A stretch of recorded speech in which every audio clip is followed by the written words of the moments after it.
Hello viewers, welcome to Sukanta sir classes. আজকের সাপ্তাহিক current অ্যাফেয়ার্সের ভিডিওতে তোমাদের সঙ্গে স্পোর্টস জিকে নিয়ে আলোচনা করব। সারা সপ্তাহের বা সারা মাসের যত রকমের জিকে রয়েছে স্পোর্টসের ওপর সমস্তটা নিয়ে কিন্তু আজকের আলোচনা, ঠিক আছে? Upcoming WBP with KP, railway সহ পিএসসি সহ এসএসসি সমস্ত পরীক্ষাগুলোতে এই ধরনের ভিডিও তোমাদের জন্য ইম্পর্টেন্ট হচ্ছে।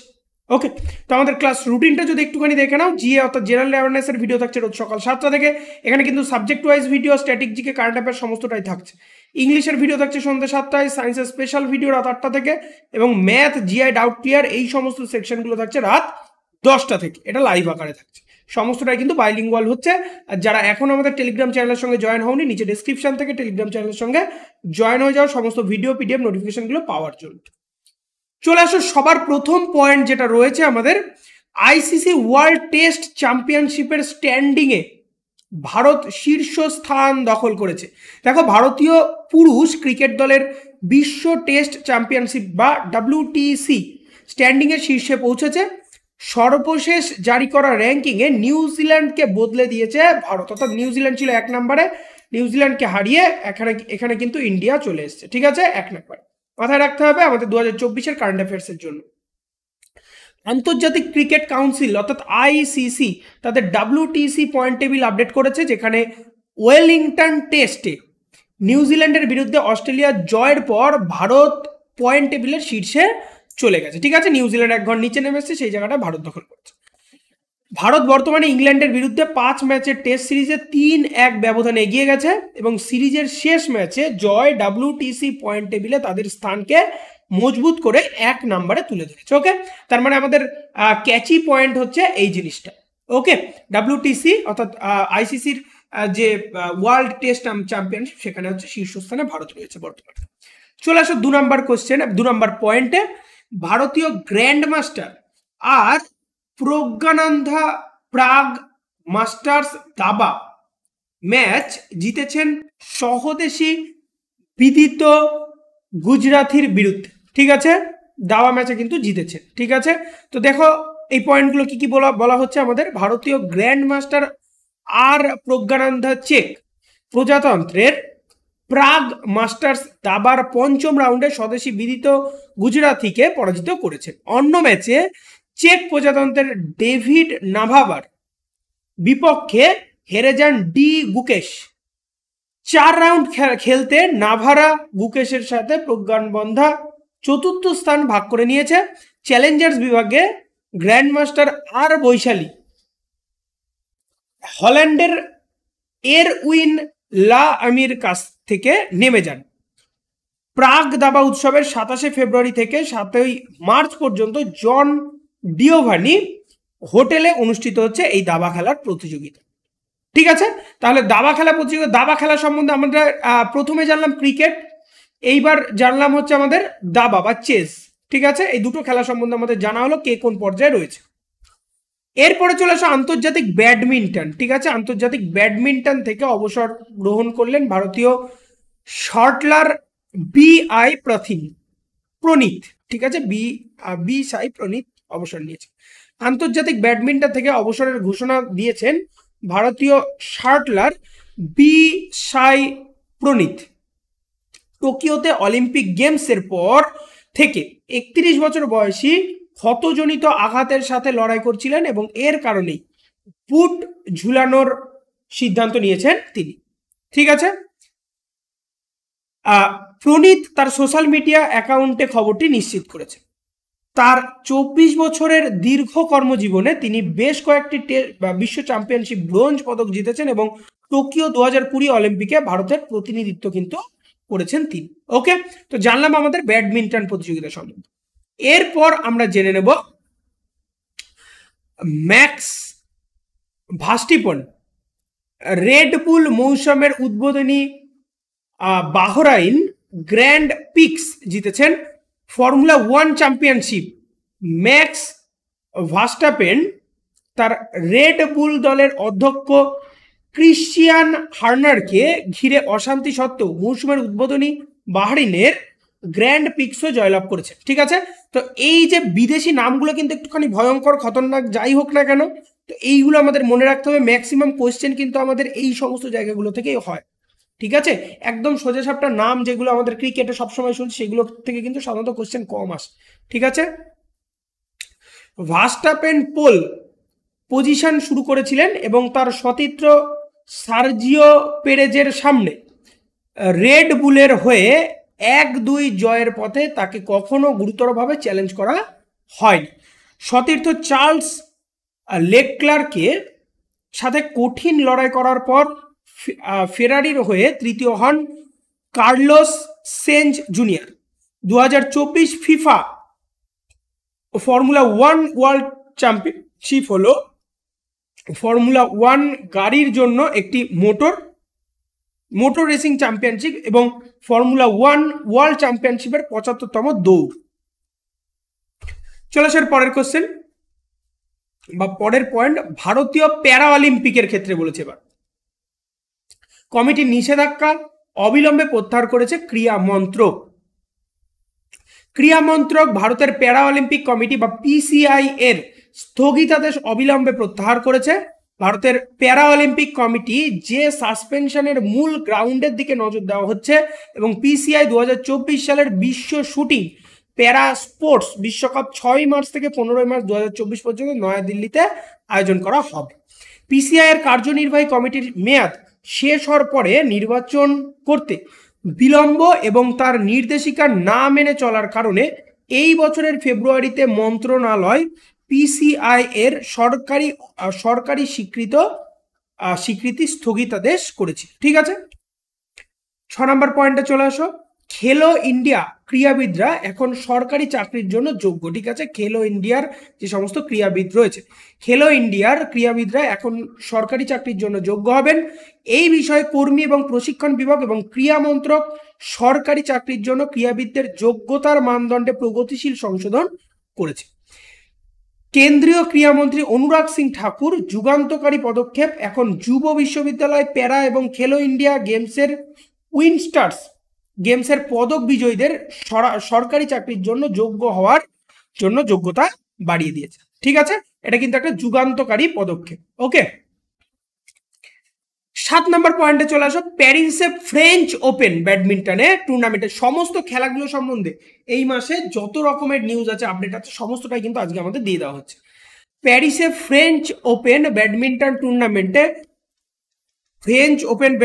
টুর্নামেন্টে ডাবলসের শিরোপা জিতলেন সাত্বিক সাইরাজ রঙ্কি রেড্ডি এবং চিরাগ শেট্টি। ভারতীয় জুটি সাত্বিক সাইরাজ রঙ্কি রেড্ডি এবং চিরাগ শেট্টি তাদের দ্বিতীয় ফ্রেঞ্চ ওপেন পুরুষ ডাবল ব্যাডমিন্টনে শিরোপা জিতেছেন। ভারতের শীর্ষ বাছাই 24-11, 21-17 ফাইনাল তাইওয়ানের ইয়ং পোহান এবং লি জো হুইয়ের বিরুদ্ধে সরাসরি গেমসের জয় নথিভুক্ত করেছে। সাত্বিক এবং চিরাগ এর আগে 2022 সালে শিরোপা জিতেছে, ঠিক আছে। 8 নম্বর পয়েন্টে চলে আসো, ভারত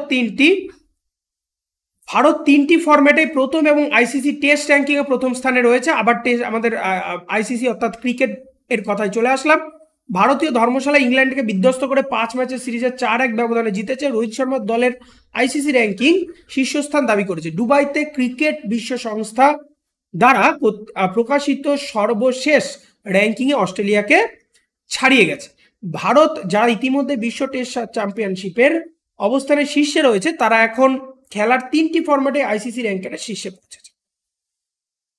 ক্রাইস্টচার্চে বর্তমানে নিউজিল্যান্ড এবং অস্ট্রেলিয়ার মধ্যে চলমান দ্বিতীয় টেস্টের ফলাফল নির্বিশেষে রোহিতদের দল চার্টের শীর্ষে থাকবে, এটা আগেই বললাম। 6 বারের মিয়ামি ওপেন, এবার মিয়ামি ওপেন চ্যাম্পিয়নশিপের ক্ষেত্রে নোভাক জোকোভিচ মিয়ামি ওপেন থেকে প্রত্যাহার নিশ্চিত করেছেন, সময়সূচি সংক্রান্ত বিষয় উল্লেখ করে। 6 বারের মিয়ামি ওপেন চ্যাম্পিয়নশিপে নোভাক জোকোভিচ আসন্ন টেনিস টুর্নামেন্ট থেকে নাম প্রত্যাহার নিশ্চিত করেছেন। শীর্ষস্থানীয় 36 বছর বয়সী সার্বিয়ান তারকা একটি সোশ্যাল মিডিয়া প্ল্যাটফর্মে তার মিয়ামি ভক্তদের কাছে ক্ষমা চেয়েছেন। তার ক্যারিয়ারের এই পর্যায়ে তার ব্যক্তিগত এবং পেশাদার সময়সূচির মধ্যে ভারসাম্যের কথা তিনি উল্লেখ করেছেন। ধাক্কাটা এসেছিল 20 বছর বয়সী ইতালির র্যাঙ্কিং 123 নম্বরে থাকা লুকা নার্ডির হাতে, যিনি তৃতীয় রাউন্ডে 6-4, 3-6, 6-3 স্কোর নিয়ে জয় নিশ্চিত করতে সক্ষম হয়েছে। ঠিক আছে, সমস্ত খেলা সম্বন্ধে আমি কিন্তু বলে দিচ্ছি। ম্যাথু ওয়েড সংক্ষিপ্ত ফরম্যাট ফোকাস করার জন্য লাল বলের ক্রিকেট থেকে অবসর নিয়েছে। ঠিক আছে, তাহলে অস্ট্রেলিয়ান উইকেট রক্ষক ব্যাটার ম্যাথু ওয়েড আসন্ন শেফিল্ড শিল্ড ফাইনালের পর প্রথম শ্রেণীর ক্রিকেট থেকে অবসর নেবেন, কিন্তু সাদা বলের ফরম্যাটে নির্বাচনের জন্য উপলব্ধ থাকবে। তাসমানিয়া ওয়েস্টার্ন অস্ট্রেলিয়ার মধ্যে শেফিল্ড শিল্ডের ফাইনাল এখন 21শে মার্চ থেকে শুরু হবে। 2012 সাল থেকে শুরু হওয়া ওয়েডের ক্যারিবিয়ানের শেষ রেড বল ম্যাচ হবে এটা। সেই খেলার পরে বাহাতি ব্যাটারটি IPL 2024-এর জন্য গুজরাট এর দলে যোগ দেবেন। অর্থাৎ এখন যে খেলা শুরু হয়েছে সেটা কিন্তু গুজরাটের দলে তিনি রয়েছেন, যদিও লিগের সময়সূচি থেকে শিল্ডের ফাইনালি সংঘর্ষের কারণে তিনি প্রথমে কয়েকটি ম্যাচ মিস করেছেন। 11 নম্বর পয়েন্টে চলে আসো, দিল্লি ক্যাপিটালসকে 8 উইকেটে হারিয়ে প্রথম শিরোপা জিতেছেন RCB। রয়্যাল চ্যালেঞ্জার্স ব্যাঙ্গালোর নয়াদিল্লিতে প্রথম মহিলা ক্রিকেটে, কিন্তু যেমন ক্রিকেটে পুরুষদের ক্রিকেটে RCB কিন্তু জিততে পারে না বলে এরকমই সবার মনের মধ্যে কিন্তু থাকে। তো মহিলার প্রথম বছর মহিলা যে আমাদের IPL শুরু হয়েছে সেখানে কিন্তু 2024 সালের শিরোপা জিতেছে। দিল্লিকে 113 রানে হারিয়ে RCB 19.2 ওভারে জিতে ফেলেছেন। রিচা ঘোষ 17 এবং এলিস পেরিয়ে 35 করেছিলেন ম্যাচে, কিন্তু ম্যাচ জয়ী 4টি মারেন। অর্থাৎ দুজনের রান বা দুজনের স্কোর বলা রয়েছে, শুধুমাত্র এটা এখান থেকে মনে রাখতে হবে ICC-তে 2024 অর্থাৎ প্রথম IPL কিন্তু RCB জয়ী হয়েছে। ঠিক আছে, 12 নম্বর পয়েন্টে চলে আসো, ভারতীয় ক্রীড়া শিল্পের আয় 11% বেড়ে 2023 সালে 15,000 কোটি ছাড়িয়েছে। গ্রুপ এম ESP দ্বারা প্রকাশিত একটি রিপোর্ট অনুসারে ভারতীয় ক্রীড়া শিল্প 2023 সালে 15,766 কোটি টাকার আয় রেকর্ড করে এবং এটা 11% বৃদ্ধি পায় আগের বছরের তুলনায়। আয়ের মধ্যে স্পন্সরশিপ, মিডিয়া খরচ এবং অনুমোদন ফি অন্তর্ভুক্ত রয়েছে। ক্রীড়া শিল্পের আয় প্রায় 87%। রাজস্ব 2013 সালে 13,701 কোটি টাকা ক্রিকেট থেকে এসেছিল, যা 13%-এর বেশি। কিন্তু খেলাধুলার সামগ্রিক মিডিয়া ব্যয় প্রায় সমতল ছিল। 2023 সালে 7,494 কোটিতে দাঁড়িয়েছে, 2022 সালের তুলনায় 1% কম। এরপর চলে আসো, মেরি কম প্যারিসের অলিম্পিকের জন্য শেফ ডি মিশন মনোনীত হয়েছেন। ঠিক আছে, পরীক্ষার পয়েন্ট অফ ভিউ থেকে VVI 6 বারের মহিলা বক্সিং বিশ্ব চ্যাম্পিয়নশিপ মেরি কমকে প্যারিস অলিম্পিকের জন্য ভারতীয় দলের শেফ ডি মিশন নিযুক্ত করা হয়েছিল, যখন প্রবীণ টেবিল টেনিস খেলোয়াড় এবং CWG চ্যাম্পিয়নশিপ শরৎ কমল গেমসে দেশের পতাকা নির্বাহী হয়েছিলেন। ভারতীয় অলিম্পিক অ্যাসোসিয়েশন অর্থাৎ IOA ঘোষণা করার সময় একটি বিবৃতি দিয়েছিল, 41 বছর বয়সী টেবিল টেনিস খেলোয়াড় আমাদের দলের ঐক্য এবং চেতনার প্রতীক, যে তারা অলিম্পিক মঞ্চে প্রতিদ্বন্দ্বিতা করছে। ঠিক আছে, চলে আসো পরের পয়েন্টে, ফিগার স্কেটিং জাপানের কিওরি সাকামোটো তৃতীয়বার বিশ্ব শিরোপা জিতেছেন। জাপানের কিওরি সাকামোটো 1968 সাল থেকে ফিগার স্কেটিং ওয়ার্ল্ড চ্যাম্পিয়নশিপে টানা 3 বারের শিরোপা জয়ী মহিলা হয়েছেন। 2022 অলিম্পিক ব্রোঞ্জ পদক বিজয়ী তার ফ্রি স্কেটে একাধিক ট্রিপল জাম্প সমন্বিত একটি প্রায় ত্রুটিহীন রুটিন মন্তস্থ করেছেন। 17 বছর বয়সী আমেরিকান ইসাবেল লেভিটো রৌপ্য জিতেছেন, মানে সেকেন্ড হয়েছেন, এবং দক্ষিণ কোরিয়ার কিম চে ইন ব্রোঞ্জ জিতেছেন। ওকে, চলে আসো পরের পয়েন্টে, মেক্সিকোকে 2-0 গোলে হারিয়ে টানা তৃতীয়বার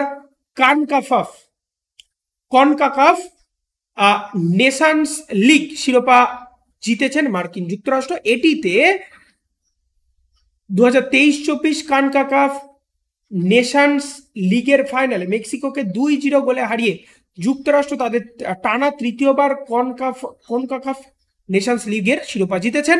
মার্কিন যুক্তরাষ্ট্রের জন্য নায়ক ছিল প্রত্যেকেই চির প্রতিদ্বন্দ্বিতার বিরুদ্ধে ঐতিহাসিক জয় নিশ্চিত করার জন্য জালের পেছনে খুঁজে পেয়েছিল।